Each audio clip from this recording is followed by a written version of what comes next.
So I was born down in Newbern, North Carolina. I was raised outside of Baltimore, Maryland. Not from New York. Joined the Marine Corps right out of high school at 17. Was supposed to be a combat photographer and ended up doing field artillery. So they mixed the cannons up. And got out of the Marine Corps, shifted into construction back in Baltimore. Always had a good job, good money and everything, but I was really good at finding trouble. Bad crowds, bad habits, situations. So then one day, woke up, knew that I needed some change. So I moved to New York. Again, good job. Everyone was thriving for me. But I wasn't really like living life. It's just kind of going through the motions, keeping my head down. Always one step forward and two steps back a lot. Constantly. I don't really have a lot of family nearby here.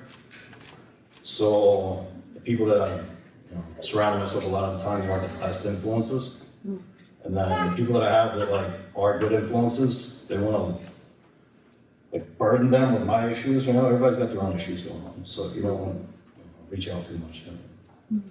So, honestly, I was whooped. I had a mental low, physically, emotionally, all that good stuff. And I woke up on a Sunday and I Googled churches near me. There was a handful of options, and then I chose Fireside. So I showed up here, and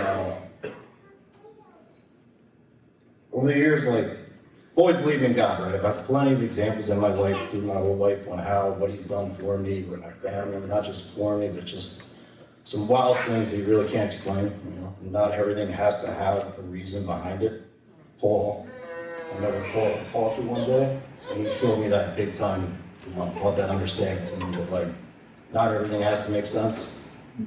And for somebody like me, like, I gotta have an answer to everything, So that was a big breakthrough to me, accepting that, some things, we're gonna find out eventually.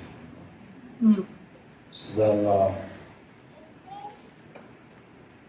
even before I found Fireside, God's been putting a lot of people in my life that have kind of just all had the same thing in common. They were all, like you said, the peace and just being all right with things. No matter how bad it is or how bad the world is and everything, the comfort in knowing that at the end of the day, it's in God's hand. It's good to go. You're right. When I came to Fireside, I definitely noticed like the welcoming environment. The stories of hope were a huge impact for me. Seeing everything from like young bucks, little high schoolers, up to like senior citizens, sharing just straight, honest stories about things they're going through, and even if you don't relate to it directly, you can somehow. The messages in general here, they weren't shallow, surface level.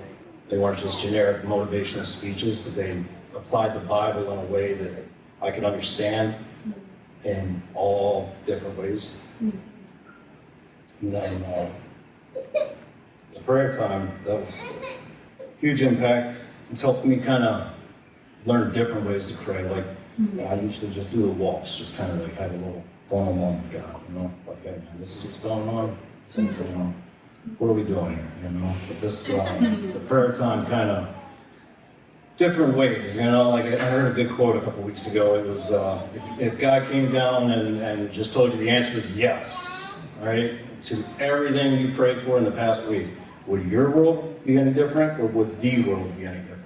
Or would anything be different? That's that, and the prayers here, they really help me. There's different angles and approaches and stuff.